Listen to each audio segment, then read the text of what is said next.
welcome to Miniature Addiction Club.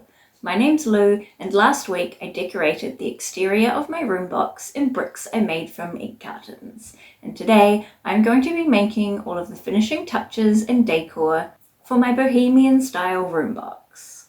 I have an entire playlist available if you're interested in seeing how I made all of the other pieces for this project, which I'll link below in the description box. Make sure you stick around to the end to see the final project reveal. Now I don't want to keep you any longer, so let's get started. To start with, I painted this little cowboy statue I found in a second-hand shop with some bronze acrylic paint. I wanted it to look more like a statue, and I absolutely love the detail in this piece. While that was drying, I made some miniature books out of paper and card.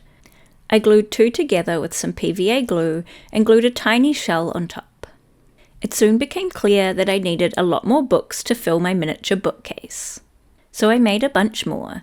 To make them, I cut out some rectangles of white mat board and covered them with images or words I cut out of magazines. I glued the paper down with PVA and trimmed off the excess paper. To make the books look more realistic, I made them all slightly different sizes and thicknesses. Next, I glued the houseplant I made in a previous video onto one of the shelves of the bookcase I made. And I apologize for the terrible filming angle. I was just so excited to fill this bookcase at the time that I wasn't really paying attention to what I was filming. Then I glued the little stack of books in place, and you can see how it's starting to come together.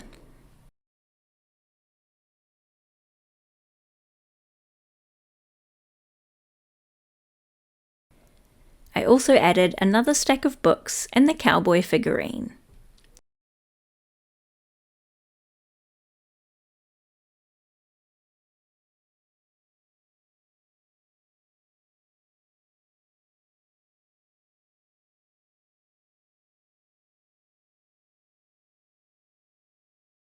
Next, I added a piece of broken coral made from resin.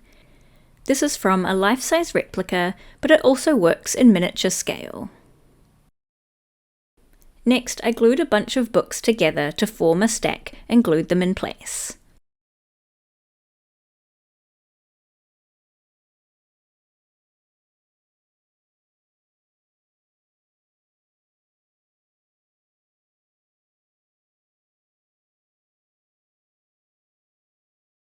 Then I added a little glass jar full of tiny pebbles and a quartz crystal.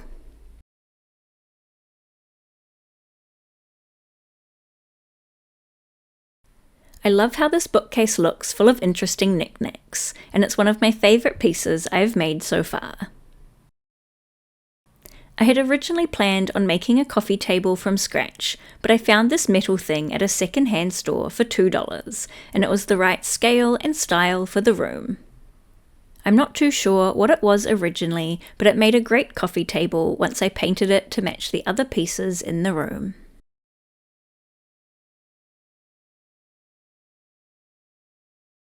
One of the few items I didn't make for this room is this 3D printed tray I got in a Temu haul.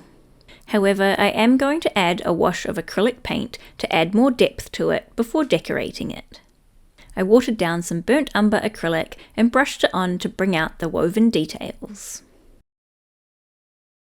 While that was drying, I moved on to the decor for the tray.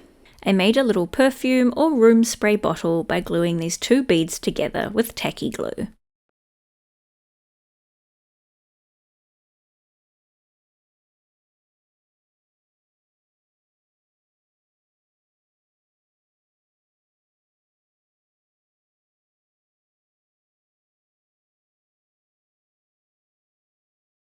Next, I decided to make a candle in a glass jar. To make the jar, I cut down a piece of plastic tube to the size I wanted and sanded the bottom flat. To make the candle, I used some translucent polymer clay and a piece of thread. I made a rough snake out of the clay and poked a hole in the top to put the thread in.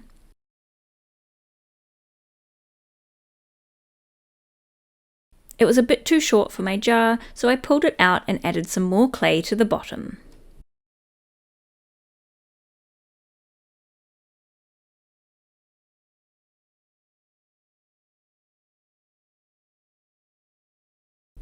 I also decided to burn the end of the thread to make it look like it had been used.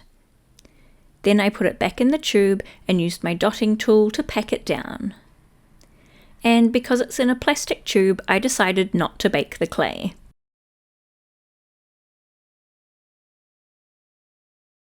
Then I went ahead and glued all the items to the tray.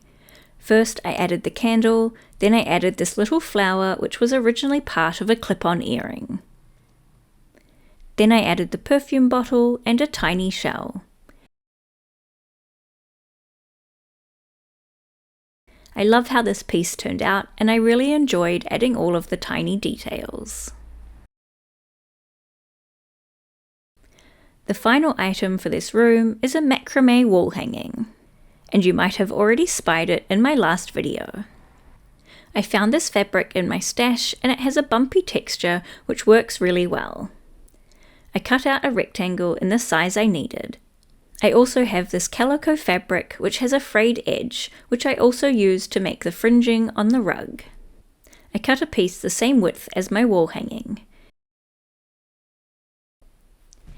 Next I got my PVA glue, which I keep in this handy dandy pump bottle, and ran some glue along the edges of the fabric to stop it from fraying.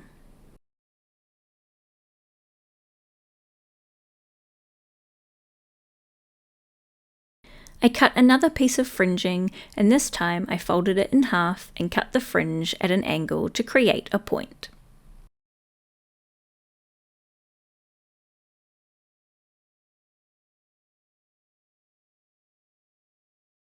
Then, using Aleene's tacky glue, I attached the bottom fringe and used a bulldog clip to keep it in place while the glue dried. Then I did the same thing for the top fringe. And I realise now I could have done this at the same time using 2 bulldog clips instead of 1.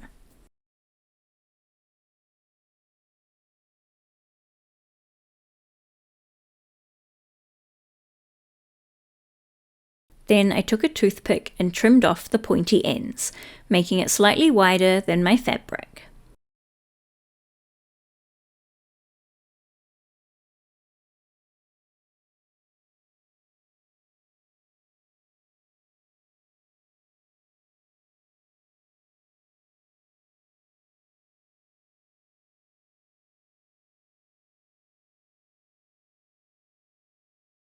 Then I glued the toothpick in place and wrapped the fabric around it, once again holding it in place with a bulldog clip.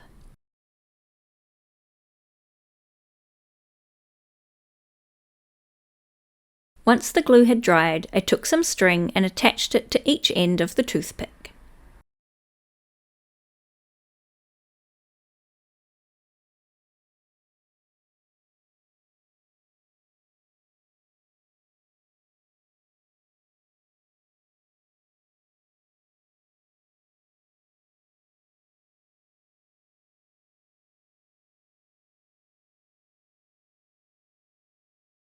I glued it in place so it wouldn't unravel and trimmed off the excess string.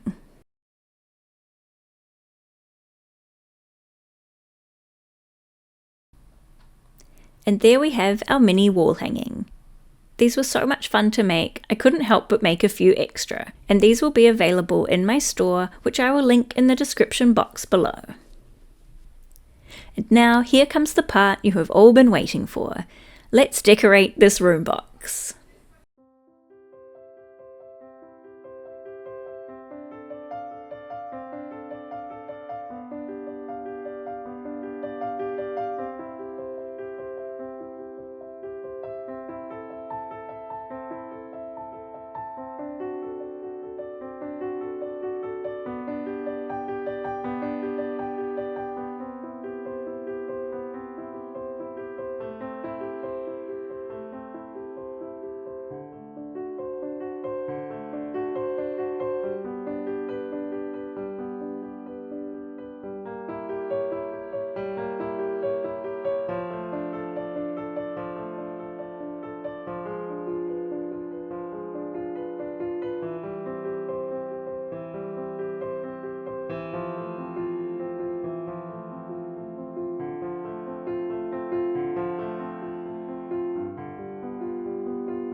I hope you have all enjoyed this video and this project as much as I have enjoyed making it.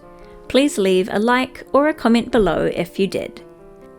And make sure to subscribe if you haven't already, because in my next video I will be starting not one but 2 entirely new projects. And I can't wait to share them with you. I've also hidden somewhere in the room a tiny clue as to what one of my next projects is going to be. Let me know if you have any idea what it might be. Thanks so much for watching, and I'll see you next time.